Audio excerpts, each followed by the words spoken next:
Praise the Lord. मेरा नाम Johnny Stevenson. आप लोगों के लिए एक और सुसमाचार लेकर आया हूँ। आज का वचन हम देखेंगे रोमियो में से, रोमियो और उसका 11वां अध्याय।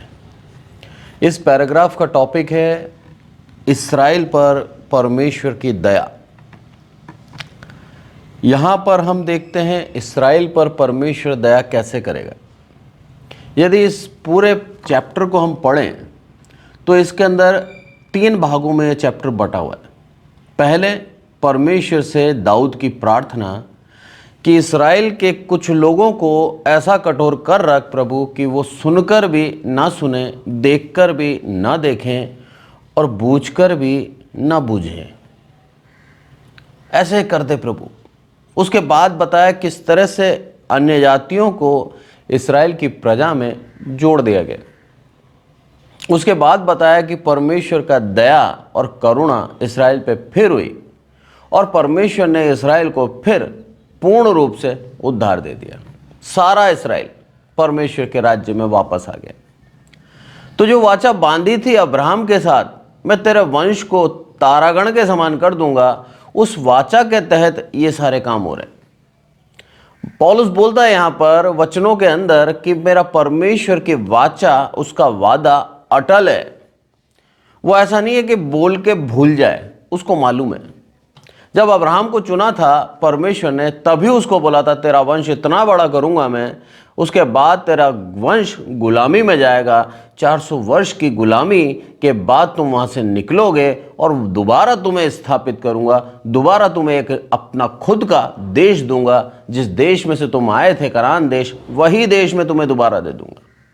और वो देश जो वाचा करी थी अब्राहम के साथ, वो पूर्ण रूप से वो पूरी वाचा मेरे परमेश्वर ने करी। 1% भी, एक बार भी अपने वादे के अनुसार मेरे परमेश्वर ने कभी भी अब्राहम से धोखा नहीं किया, हमेशा अपने वादे के अधीन रहा। ये उसकी महानता है। उसका कारण क्या है मैं बताऊं। सबसे बड़ी बात, वो झूठ नहीं बोलता। जो उसने कह दिया उसके ऊपर वो अड़ी गए, हटता नहीं है उसके ऊपर से। उसका एक और कारण है। यदि हम यूहन्ना में जाएं और यूहन्ना उसका 8 और उसकी 43 यदि मैं पढ़ूं तो उसके अंदर क्या लिखा है, तुम ये बात क्यों नहीं समझते, इसीलिए कि तुम मेरा वचन सुन नहीं सकते। तुम अपने पिता शैतान से हो और अपने पिता की लालसा पूरी करते हो। वह तो आरंभ से हत्यारा और सत्य पर स्थिर ना रहा, क्योंकि सत्य उसमें है ही नहीं। जब वह झूठ बोलता तो अपने स्वभाव से बोलता है, क्योंकि वह झूठा है, वरन झूठ का पिता है। क्या बात बोली यहाँ पे कि शैतान झूठा है और झूठ का पिता है। यदि प्रभु यीशु मसीह झूठ बोलता है, जो वादा उसने किया और उस वादे को पूरा नहीं करता, तो मेरा प्रभु जो झूठ बोलता है वो फिर क्या हो जाएगा, शैतान का पुत्र झूठ उसके अंदर विद्यमान है। वो परमेश्वर कहाँ ठहरा। इस चीज को हम इस तरह से समझें। शैतान के विषय में लिखा है वो स्वभाव से ही झूठ बोला, वो हत्यारा है। मेरा परमेश्वर और शैतान के अंदर कोई कंपैरिजन नहीं है, कोई तुलना नहीं है। पर मैं बता रहा हूं आपको कि झूठ बोलने का जो स्वभाव है वो शैतान, जो झूठ का पिता है, उससे आता है। तो परमेश्वर झूठ बोल ही नहीं सकता। तो झूठ बोल नहीं सकता तो जो आशीषें उसने हमें दी हैं वो सारी आशीषें परमेश्वर की प्रजा के ऊपर पूर्ण होंगी। ये आप विश्वास करें। आपकी आशीषों को कोई छीन नहीं सकता। आपको आशीष देने से उसके हाथ को कोई रोक नहीं सकता। और जब आपको उसने अपनी प्रजा में जोड़ लिया तो आप 100% जान लीजिए आपके जीवन के अंदर परमेश्वर का वह अनुग्रह हो गया है। यहां पर दोबारा हम रोमियो के अंदर आते हैं और रोमियो उसके 11वें अध्याय के अंदर साफ लिखा है। 7वें आयत में पढ़ता हूं, इसीलिए परिणाम क्या हुआ, यह कि इस्राएली उसकी खोज में थे, वह उनको नहीं मिला, परंतु चुने हुओं को मिला और शेष लोग कठोर किए गए। जैसा लिखा है, परमेश्वर ने उन्हें आज के दिन तक भारी नींद में डाल रखा है और ऐसी आंखें दी जो ना देखें, ऐसे कान जो ना सुने। कैसी बात है।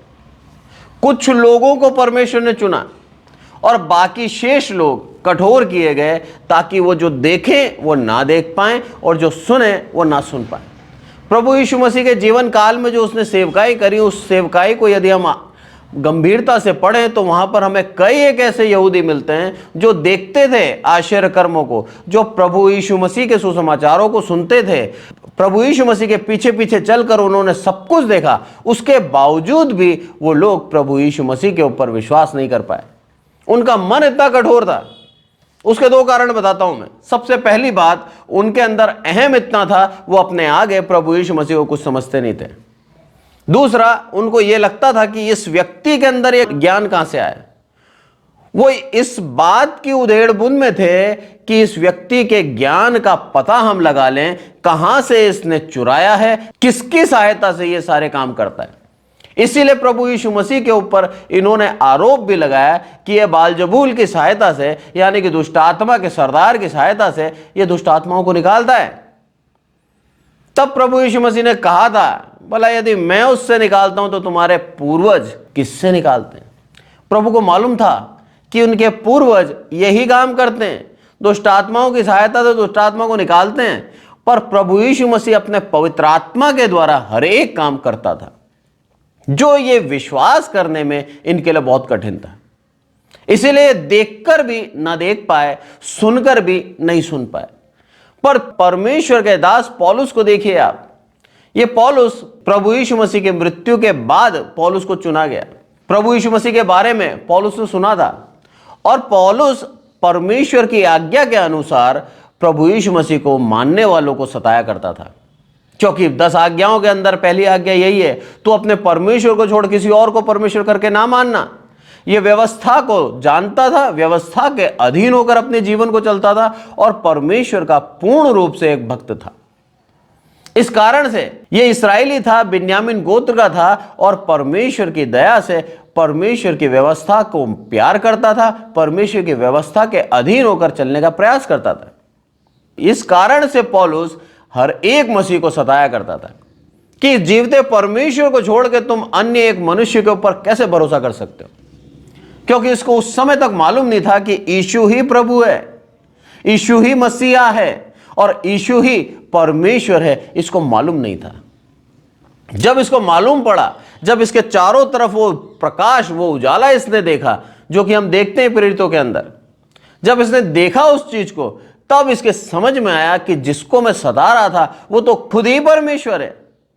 और परमेश्वर के उस प्रकाशन को देखकर अपने आप को पूर्ण रूप से सुधार लिया और अपना जीवन परमेश्वर के लिए समर्पित कर दिया। जिस तरह से पहले भी ये परमेश्वर को प्यार करता था, अब इसके समझ में आया यीशु ही प्रभु है, इसीलिए यीशु के लिए अपना जीवन पूर्ण रूप से दे दिया।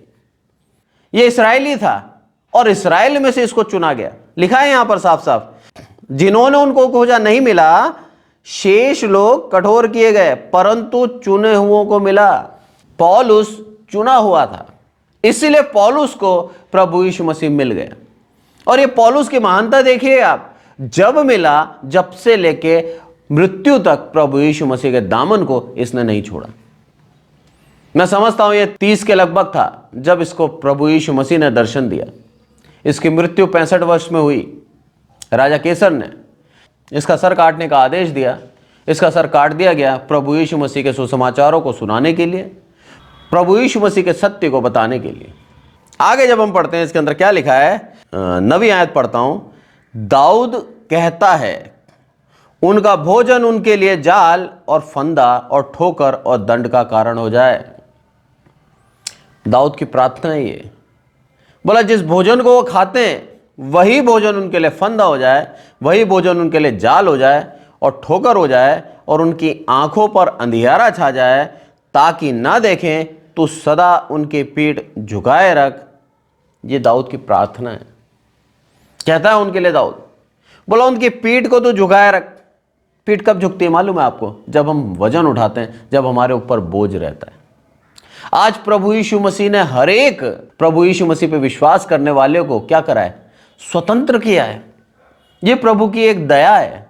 और यहां पर हम क्या देखते हैं कि परमेश्वर से प्रार्थना कर रहा है दाऊद राजा और कहता है कि ऐसे इस्राएली जो तेरे पे भरोसा नहीं करते, मेरे प्रभु उनके ऊपर तो बोझ डाल, उनको झुकाए रख। उनको याद होना चाहिए सच्चे परमेश्वर को छोड़कर जो वो अज्ञानता में है, जो भविष्यवाणियां करी गई थी यशायाह के द्वारा, उन भविष्यवाणियों को इन्होंने क्यों नहीं माना। अरे मेरे वंश के हैं ये लोग और मैंने खुद ने, दाऊद राजा कहता है, मैंने खुद ने प्रभु यीशु मसीह के लिए भविष्यवाणियां करी हैं। दाऊद के वचन हम कई देखते हैं, उसके अंदर साफ कहता है एक निर्दोष मेमना वध होने जा रहा है, चुपचाप है वो। दाऊद ने उसी समय प्रभु यीशु मसीह की भविष्यवाणी कर दी थी। एक और जगह दाऊद लिखता है कि उसका पवित्र जन सड़ने ना पाया। दाऊद ने फिर प्रभु यीशु मसीह के विषय में कहा, वो कब्र में गया पर सड़ा नहीं, तीसरे दिन जी उठा। दाऊद ने कई जगह प्रभु यीशु मसीह के बारे में लिखा है। प्रभु यीशु मसीह के बारे में कई बार दाऊद अपने भजनों के अंदर लिखता है और वही दाऊद कहता है यहां पर कि तुमने अविश्वास करा उस यीशु के ऊपर, इसीलिए तुम्हारे ऊपर बोझ बना रहेगा। क्योंकि हमें जो अन्य जाति में से हैं, हमारा बोझ तो प्रभु यीशु मसीह ने उठा लिया, तुमने उसके ऊपर विश्वास नहीं किया, इसलिए तुम आज भी झुके हुए हो और सदा झुके रहोगे जब तक तुम उसके ऊपर विश्वास नहीं करोगे। आज पूरे संसार के लिए यह बात लागू होती है। यदि प्रभु यीशु मसीह को आपने अपना पाप, अपना बोझ नहीं दिया है, तो आप जान लीजिए आप पाप में जी रहे हैं और आप अपने बोझ के साथ जी रहे हैं। प्रभु आपको स्वतंत्र करना चाहता है, प्रभु आपको छुटकारा देना चाहता है। लिखा है साफ साफ वचन के अंदर, अपना बोझ मुझ पर डाल दो, अरे जो तुम्हारी समस्याएं मुझ पर डाल दो, मैं हूं, मैं तुम्हारे लिए वो करूंगा। प्रभु यीशु मसीह कहता है साफ साफ। उसके बावजूद भी हमें कई बार अपना बोझ उठा के चलने में मजा आता है। हम प्रभु यीशु मसीह के ऊपर पूर्ण विश्वास नहीं करते। अगर करते तो अपने सारी समस्याओं को उसके ऊपर डाल देते। आप जान लीजिए अगर आपके जीवन के अंदर कोई रुकावट है, आपके जीवन के अंदर कोई काम जो आप सोच रहे हैं वैसा नहीं हो रहा, तो आप जान लीजिए प्रभु की योजना आपके जीवन में चल रही है और प्रभु उससे अच्छा आपके जीवन में करना चाहता है। ये प्रभु की महानता है। प्रभु पे विश्वास करें और प्रभु की इच्छा के अनुसार अपने जीवन को चलाते रहें, क्योंकि उसने आपको चुना है। सबसे बड़ी बात, उसने आपको चुना है आशीष देने के लिए, उसने आपको चुना है स्वर्ग राज्य देने के लिए। यदि हम नीचे पढ़ते हैं तो 13वीं आयत पढ़ता हूं, मैं तुम अन्य जातियों से यह बात कहता हूं, जबकि मैं अन्य जातियों के लिए प्रेरित हूं, तो मैं अपनी सेवा की बड़ाई करता हूं, ताकि किसी रीति से मैं अपने कुटुंबियों के जलन उत्पन्न कराकर उनमें से कई एक का उद्धार कराऊं। क्योंकि जब उनका त्याग दिया जाना जगत के मिलाप का कारण हुआ, तो क्या उनका ग्रहण किया जाना मरे हुओं में से जी उठने के बराबर ना होगा। पौलुस बोलता है साफ साफ, बोला तुम अन्य जातियों के लिए मेरे को सेवा दी गई, मैं उस सेवा की बड़ाई करता हूं कि प्रभु का धन्यवाद हो, प्रभु ने जो काम मुझे दिया, प्रभु के नाम की बड़ाई हो मेरे जीवन से। पर तुम लोगों को चुन लिया उस परम प्रधान परमेश्वर ने और वो सेवकाई मुझे दी, ताकि तुम जब आओ प्रभु के राज्य में तो तुम्हें देखकर कई यहूदी, कई इस्राएली जलन करें कि ये हमारा भागकार हैं और वो भी आ जाएं। कैसी बात है ना। प्रभु यीशु मसीह के पास एक औरत आई और आके बोलती है, हे प्रभु मेरे बच्ची के ऊपर रहम कर।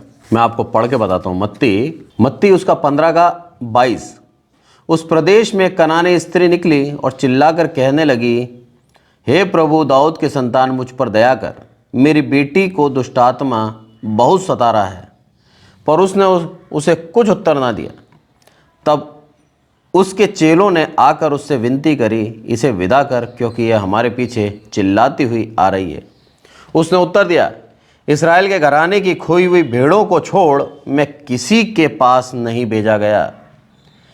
पर यह आई और यीशु को प्रणाम करके कहने लगी, हे प्रभु मेरी सहायता कर। उसने उत्तर दिया, लड़कों की रोटी लेकर कुत्तों के आगे डालना अच्छा नहीं। उसने कहा, सत्य है प्रभु, पर कुत्ते भी वह चूरचार खाते हैं जो उनके स्वामी की मेज से गिरते हैं। इस पर यीशु ने उसको उत्तर दिया, हे स्त्री तेरा विश्वास बड़ा है, जैसा तो चाहती है तेरे लिए वैसा ही हो। और उसकी बेटी उसी घड़ी चंगी हो गई। एक दृश्य, प्रभु यीशु मसीह के पीछे चिल्लाती हुई एक महिला आई जो कनानी स्त्री थी जब प्रभु यीशु मसीह निकलकर सूर और सैदा के प्रदेश में चला जा रहा था। यहां पर हम देखते हैं प्रभु यीशु मसीह क्या कहते हैं उसको, कि लड़कों की रोटी लेकर कुत्तों के आगे डालना उचित नहीं है। उस स्त्री ने क्या कहा, हे प्रभु, मेज से गिरा हुआ जो चूरा है वो कुत्ते खाते हैं। अरे जो बचा हुआ है तेरे लड़कों से, जो छूट गया है वही मुझे दे दे। आज परमेश्वर के पुत्र प्रभु यीशु मसीह ने क्या कहा, इस्राएल की खोई हुई भेड़ों को छोड़ मुझे किसी के लिए नहीं भेजा गया। तो इसका मतलब यह नहीं कि अन्य जातियों के लिए नहीं भेजा गया है। अरे हम वही खोई हुई भेड़ें हैं जो पहले से परमेश्वर ने हमको चुन रखा था। यह है सच्चाई। क्योंकि जब हम मत्ती का शुरुआत करते हैं उसके अंदर भी बहुत गंभीरता है, उसे भी आप पढ़ें। पहला अध्याय और उसका 21वीं आयत, मत्ती 1:21, उसमें क्या लिखा है, वह पुत्र जनेगी और तू उसका नाम यीशु रखना, क्योंकि वह अपने लोगों का उनके पापों से उद्धार करेगा। अपने लोगों का उनके पापों से उद्धार करेगा। यह चीज जब प्रभु यीशु मसीह का जन्म है उसी समय मरियम को कह दिया। यह जन्म से पहले ही मरियम को कह दिया। सारी बातें तय थी परमेश्वर की ओर से कि एक कुंवारी जन्मेगी, एक पुत्र को जनेगी और उसका नाम यीशु रखा जाएगा। और इस यीशु का कर्तव्य है कि सिर्फ अपने लोगों का उद्धार करे। और यहां पर भी वो साफ कहता है कि मैं, क्या लिखा है यहां पर, दोबारा मैं पढ़ता हूं आप लोगों के लिए। उसने उत्तर दिया, इस्राएल के घराने, 24वें आयत पढ़ रहा हूं मैं। उसने उत्तर दिया, इस्राएल के घराने की खोई हुई भेड़ों को छोड़ मैं किसी के पास नहीं भेजा गया। आमीन। रोमियो के अंदर हम देखते हैं किस तरह से परमेश्वर ने हमें इस्राएल के अंदर जोड़ दिया।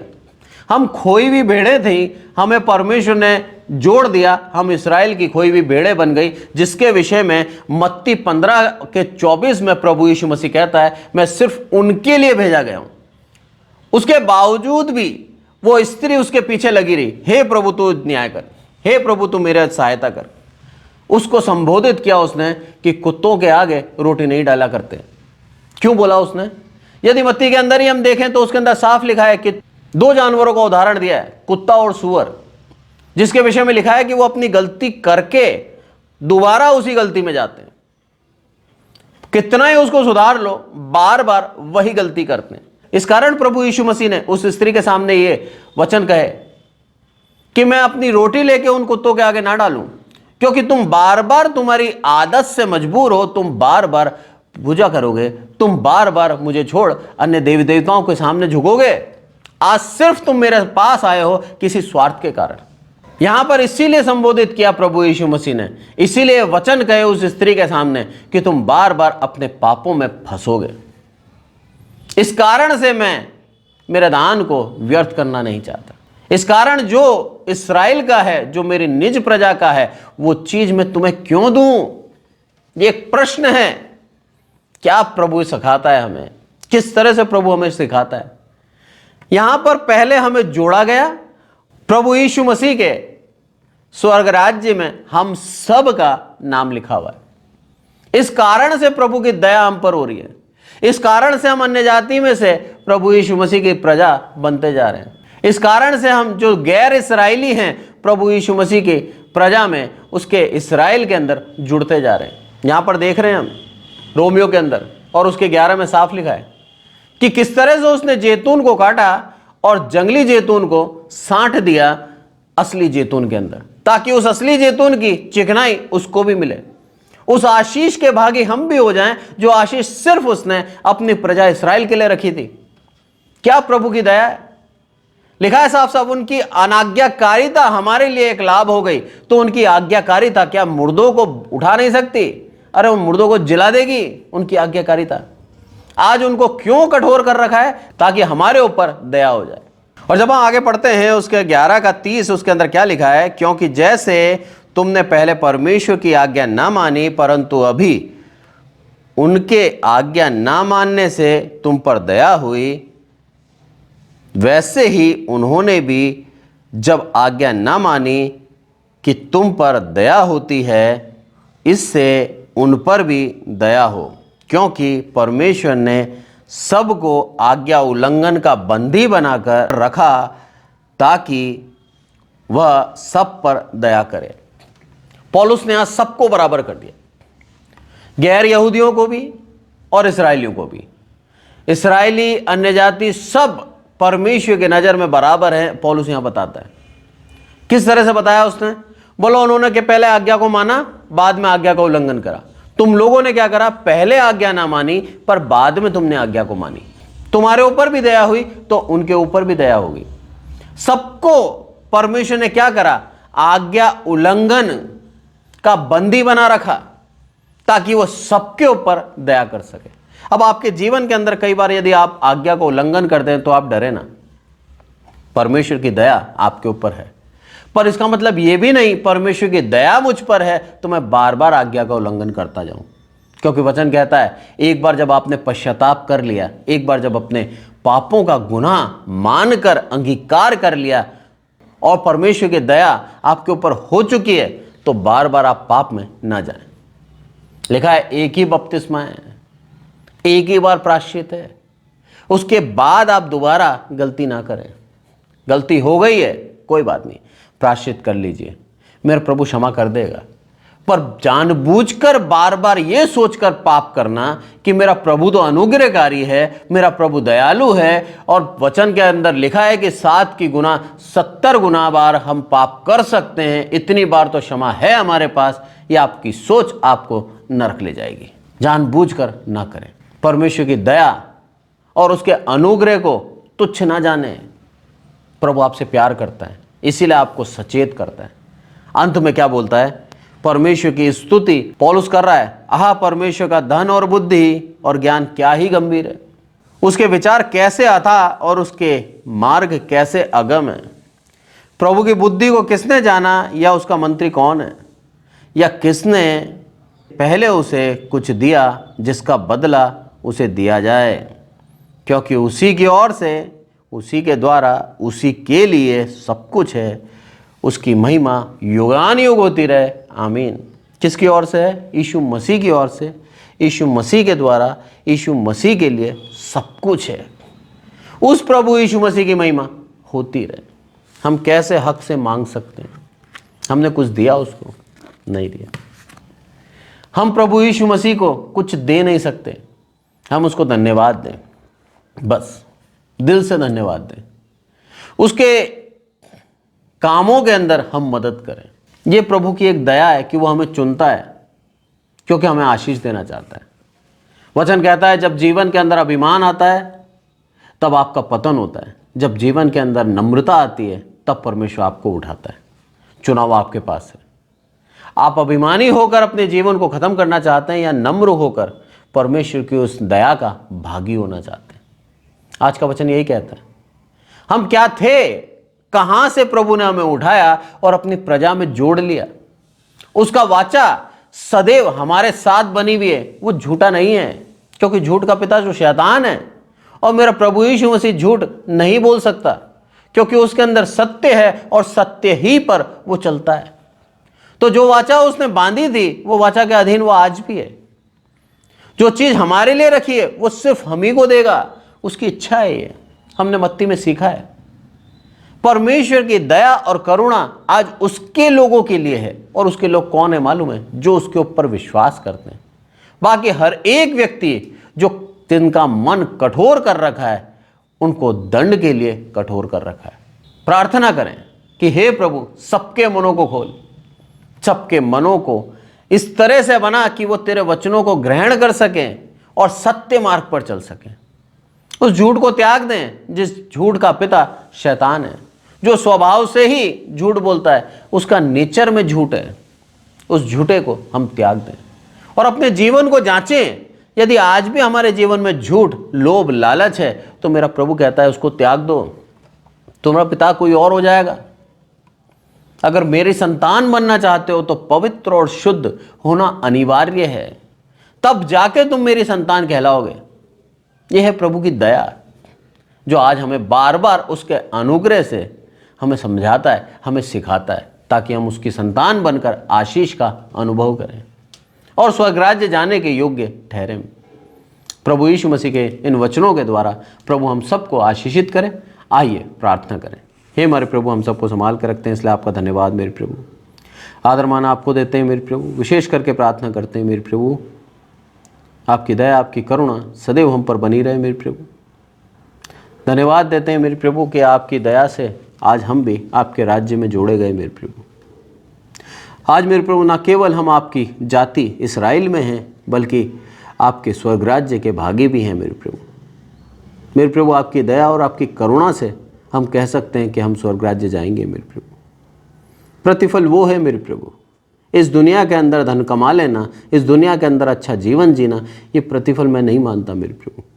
ये तो आपकी दया और अनुग्रह है और आशीष है मेरे प्रभु कि आप अपनी प्रजा को, जिससे आप प्यार करते हैं मेरे प्रभु, कभी भी तरसता हुआ और कभी भी ऐसा नहीं रखते कि वो किसी के आगे हाथ फैलाए।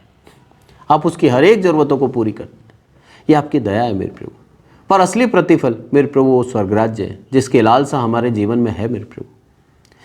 आपसे विनती और प्रार्थना करते हैं मेरे प्रभु, जितने आपके ऊपर विश्वास करते हैं हर एक को आप नया जीवन देना मेरे प्रभु। आप हर एक को मेरे प्रभु वो स्वर्ग राज्य देना मेरे प्रभु। दया करना मेरे प्रभु। आज तक दया करते आए हैं, आज तक आपका अनुग्रह इस पृथ्वी पर है मेरे प्रभु। ऐसे ही ये बना रहे मेरे प्रभु। ऐसे ही मेरे प्रभु आपके राज्य में लोग बढ़ते जाएं। ऐसे ही मेरे प्रभु आपका राज्य आए मेरे प्रभु। आदरमान आपको देते हैं मेरे प्रभु, हम घटें आप बढ़ें। प्रभु यीशु मसीह के नाम से मांगते हैं, आमीन। और अब हमारे प्रभु यीशु मसीह का अनुग्रह, पिता परमेश्वर का प्रेम, पवित्र आत्मा की सहभागिता हम में से प्रत्येक के जीवन के अंत तक होती रहे, आमीन, आमीन, आमीन। Praise the Lord. Thank you so much.